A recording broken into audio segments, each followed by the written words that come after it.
Vous écoutez le répondeur, issu de l'épisode S906 du podcast Faut pas pousser les ISO, diffusé le jeudi 17 octobre 2024.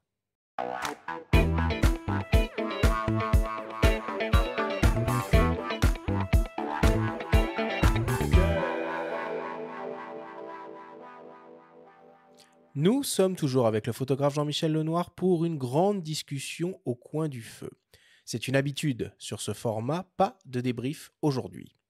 Par contre, Jean-Michel, on a une petite surprise pour toi. On a réussi à pirater ton téléphone portable et tu as quelques messages en absence sur ton répondeur.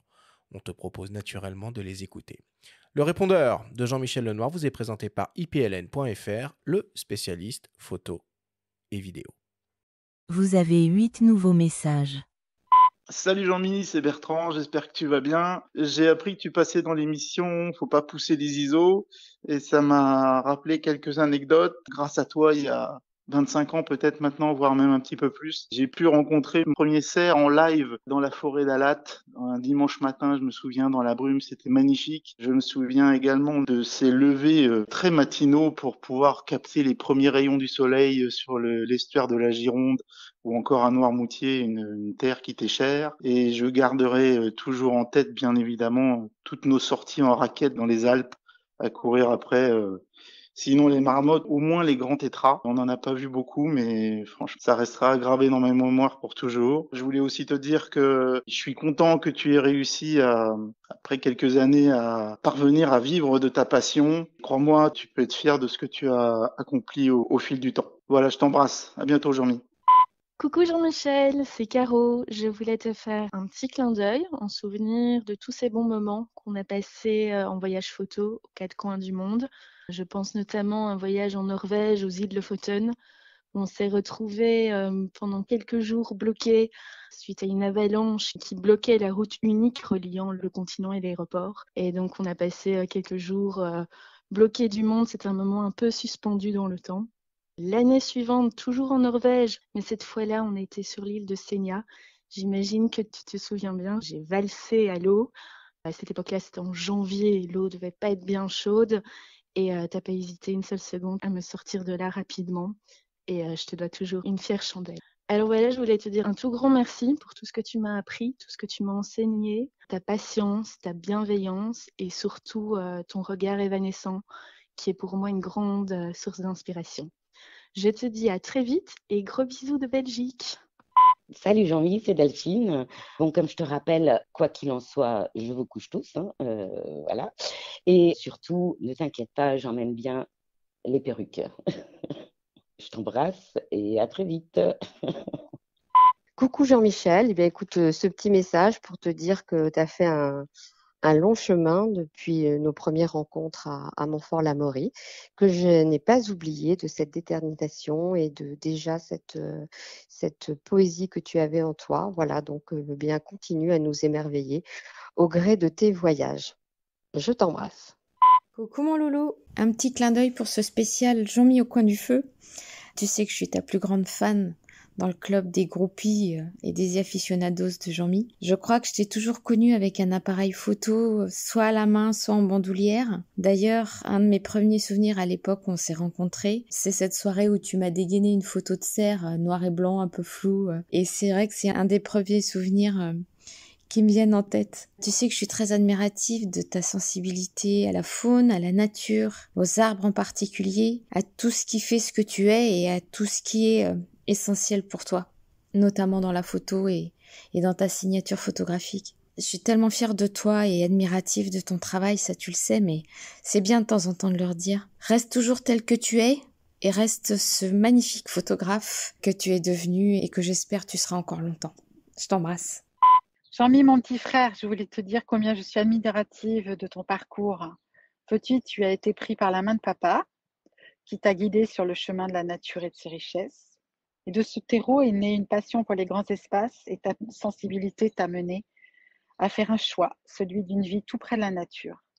Ton œil aiguisé, ton verbe poète, ton intégrité sont aujourd'hui salués par des gens sensibles comme toi, par de belles personnes, des gens qui te ressemblent. Je te souhaite de continuer sereinement dans cette voie. La liberté est un luxe tu as fait ce choix. Donne-nous à voir ce que ton regard perçoit. À très vite pour une balade sur la côte sauvage et suivie par une poêlée de palourdes. Salut! Salut Paps, c'est Théo. Je voulais te passer ce petit message à l'occasion de ton podcast. J'avais envie de te rappeler une conversation qu'on avait eue à l'époque où tu bossais chez Berger-Levrault, dans cette boîte d'édition qui te plaisait plus ou moins. À l'époque, je devais avoir 7 ou 8 ans et je me souviens qu'on se baladait en forêt près de la maison. Et je t'avais posé une question, je t'avais dit « Mais papa, si t'aimes autant la photo, pourquoi est-ce que t'en fais pas ton métier ?» Et tu m'avais répondu quelque chose qui m'a pas mal marqué. Tu m'avais dit « Théo, c'est vrai que c'est une passion, mais vivre de la photo de nature, c'est pas facile. » Et en repensant à cette conversation et quand je vois tout le chemin que tu as parcouru depuis, je peux pas m'empêcher d'être super fier. Voir que tu as réussi à faire de cette passion un métier, une vocation, et que tu continues de développer cet art à travers tes voyages, tes images. Et ça me rend très très fier. Et moi, je te fais des gros bisous. Salut Jean-Mi, ¿cómo estás amigo? C'est Eduardo. Bon, avec mon accent, je pense que tu ne ris pas à te louper quand même. Est-ce que tu te rappelles de notre petite sortie nocturne en 2018, vers plus ou moins 12 heures du matin, pour aller capturer des étoiles en images dans une île qui n'en est pas une, et comment nous avons réussi à finir les pieds dans la saumure. Bon, j'espère qu'à bientôt et ciao amigo. Fin de vos nouveaux messages. Waouh! Tant d'émotions d'un coup avec des gens au parcours divers et variés. Très touchant tout ça. Et c'est quoi cette anecdote alors qui raconte Eduardo da Forno, qui est à la fois biologiste et photographe? Alors, Eduardo, il est parti avec moi dans le désert de l'Atacama. Donc, Eduardo, il est chilien et donc, il avait envie de me suivre un peu sur ses terres d'origine.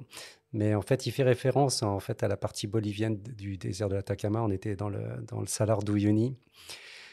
Et en fait, j'avais proposé au groupe que j'accompagnais à ce moment-là de faire une sortie nocturne, une deuxième sortie nocturne pour aller photographier la Voie lactée. Parce qu'en fait, j'avais identifié une île où il y avait des cactus. Et on aurait pu mettre potentiellement des cactus en silhouette avec la Voie lactée derrière. Et donc, du coup j'ai eu que deux personnes qui se sont levées à 2 heures du matin. Et puis, nous voilà partis à marcher pendant plusieurs heures sur le Salar, en bordure du Salar. Et puis, au bout d'un moment, on entend floc-floc dans les pieds qui commencent à prendre un peu l'eau.